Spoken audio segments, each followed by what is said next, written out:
Hay algo que 11º Jinping no quiere que sepas. Algo que sus propios funcionarios intentaron enterrar durante años con cifras falsas, con silencio forzado, con censura a todo lo que se moviera. Pero ya es demasiado tarde para ocultarlo, porque lo que acaba de romperse dentro de China no es un mercado, no es una empresa, no es una política económica. Es el mito completo sobre el que el Partido Comunista construyó su poder durante décadas. Y lo que viene ahora, 11º Jinping simplemente no puede pararlo. Si es la primera vez que llegas a este canal, suscríbete ahorita mismo. Aquí analizamos los conflictos militares y los movimientos de poder que están redibujando el mapa del mundo, y lo que está pasando en China hoy es exactamente eso. Dale al botón antes de que terminemos. Empecemos por donde nadie quiere empezar, la gran mentira. Durante décadas, el mundo entero repitió el mismo número como si fuera un evangelio. China tiene 1.400 millones de personas. Esa cifra era la base de todo. La justificación del poder económico chino, la razón por la que las empresas del mundo entero pusieron sus fábricas ahí, la prueba de que China era imparable. Pero en 2022 ocurrió algo que sacudió a los demógrafos internacionales.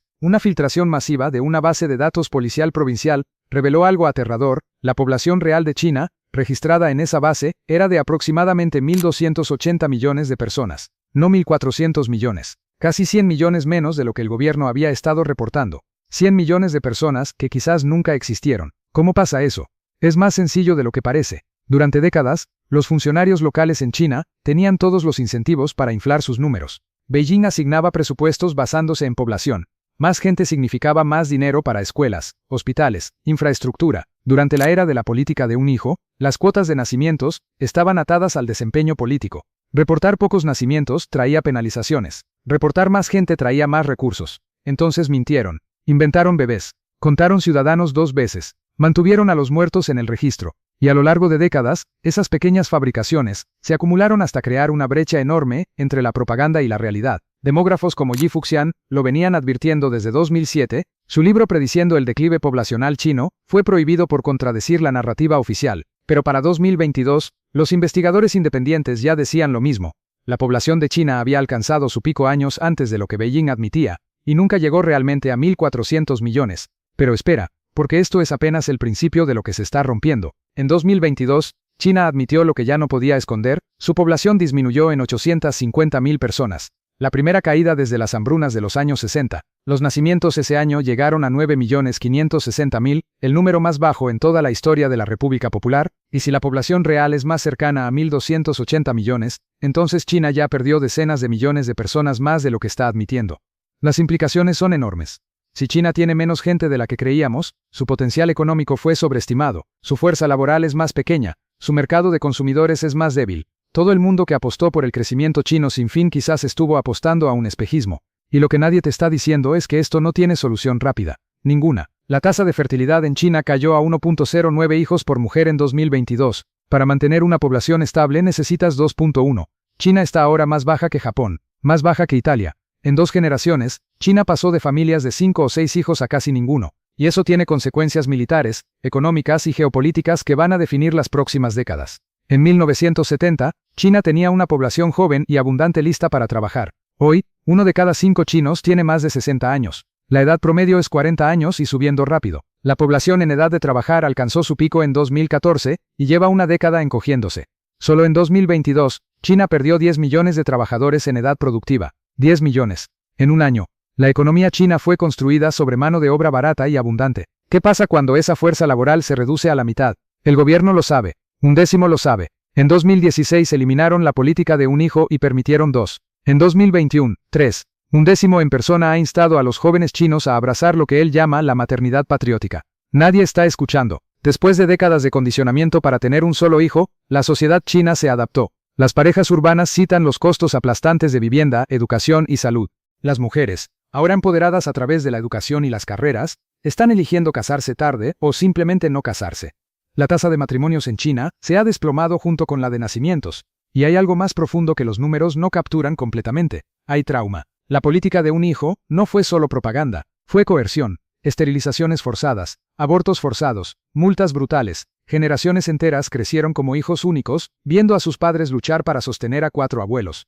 Ahora esos hijos únicos son adultos, y están diciendo, no gracias. Incluso si la tasa de fertilidad rebotara mágicamente mañana, lo cual no va a pasar, tomarían décadas para que esos niños se convirtieran en adultos productivos. El daño ya está hecho. El momentum demográfico ya está fijado. Nada puede revertirlo a tiempo, Pero aquí es donde la situación se conecta con algo que los análisis convencionales no te cuentan. El colapso demográfico de China está directamente ligado a su capacidad militar y geopolítica. Una potencia que envejece no puede sostener un ejército joven y agresivo indefinidamente. Los soldados son jóvenes. Los ingenieros de defensa son jóvenes. Las mentes que desarrollan tecnología militar de vanguardia son jóvenes. Y China está perdiendo a su juventud a una velocidad que ninguna política gubernamental puede frenar. Mientras Beijing habla de recuperar Taiwán, de proyectar poder en el Indo-Pacífico, de construir la marina más grande del mundo, el reloj demográfico corre en sentido contrario a todas esas ambiciones. Y para empeorar todo, los mejores y más brillantes están saliendo. Los chinos más inteligentes ya no están apostando por China.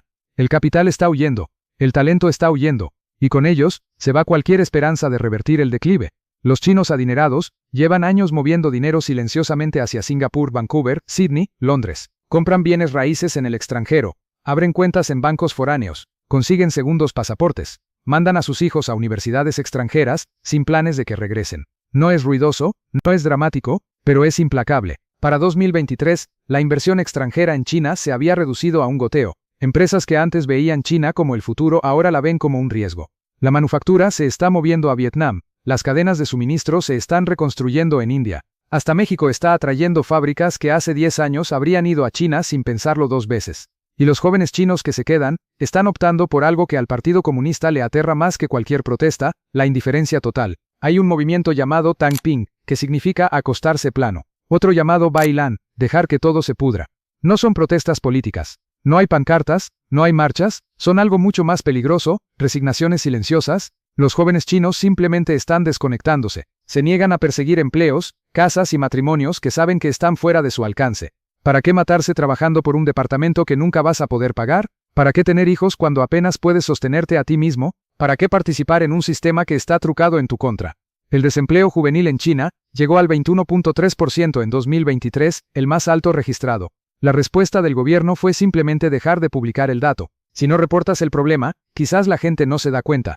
Y ahí está la trampa en la que está metido un décimo Jinping. El Partido Comunista basa toda su legitimidad en una sola promesa, entregar prosperidad y estabilidad. Durante décadas el trato fue simple, la gente cede la libertad política, y el partido la hace más rica. Pero cuando la prosperidad se detiene, el partido no tiene más que ofrecer. Entonces hace lo único que sabe hacer, apretar el control. Bajo un décimo, China ha centralizado el poder a un grado que no se veía desde Mao. Un décimo ha purgado rivales, llenado el sistema con leales, y se ha convertido en el líder incuestionable. La disidencia no se tolera, la retroalimentación honesta es peligrosa, y cuando las malas noticias son peligrosas de reportar, los problemas no se resuelven, se esconden. En 2020, un décimo lanzó una represión masiva contra el sector tecnológico chino. Jack Ma, el fundador de Alibaba, criticó a los reguladores en un foro público, y después desapareció de la vida pública durante meses. Cuando reapareció, estaba diferente. El mensaje fue clarísimo para todos. Nadie es tan grande, tan exitoso, o tan conectado para escapar del alcance del partido.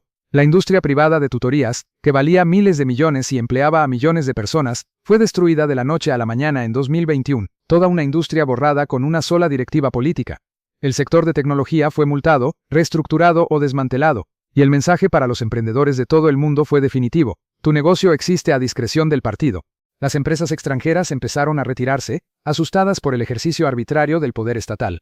Si Beijing podía destruir un gigante tecnológico de la noche a la mañana, ¿qué significaba eso para los inversionistas extranjeros? Un profesor de Cambridge que estudia el clima de negocios en China lo dijo sin rodeos: las políticas de un décimo están creando una cultura del miedo que va a sofocar la innovación y va a hacer que los emprendedores abandonen China. Y están abandonándola. Esta es la paradoja que un décimo no puede resolver. Para salvar al partido necesita crecimiento. Para tener crecimiento necesita innovación y apertura. Para tener innovación y apertura, necesita aflojar el control del partido. Pero aflojar el control del partido es lo que el partido considera una amenaza existencial.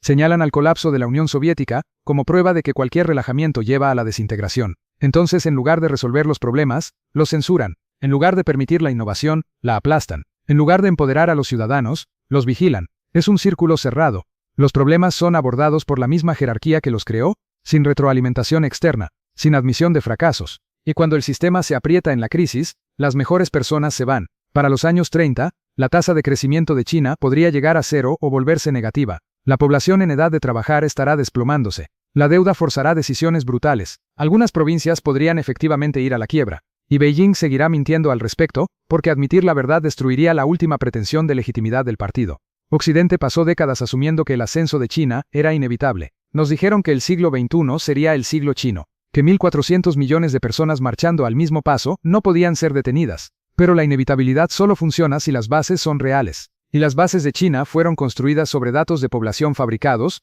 deuda insostenible, y una política de hijo único que equivalió a un suicidio demográfico. El milagro fue real, el ascenso fue impresionante, pero la sostenibilidad siempre fue una ilusión, y ahora la ilusión terminó. Lo que viene en los próximos años no va a ser una explosión, no va a haber un colapso dramático de un día para otro, va a ser algo más lento y más profundo. Un desgaste sistemático de las capacidades de la segunda economía del mundo. En un momento en que Japón está rearmándose, Corea del Norte sigue siendo una variable impredecible, y el Pacífico se convierte en el tablero principal de la geopolítica global. En el siguiente video vamos a ver exactamente qué significa todo esto para el balance de poder en Asia, y por qué lo que está pasando dentro de China cambia el cálculo para todos los demás actores en la región. Si este análisis te pareció valioso, compártelo, que llegue a más personas de habla hispana que necesitan entender lo que está ocurriendo. Y si todavía no te suscribes, este es el momento. Nos vemos en el siguiente video.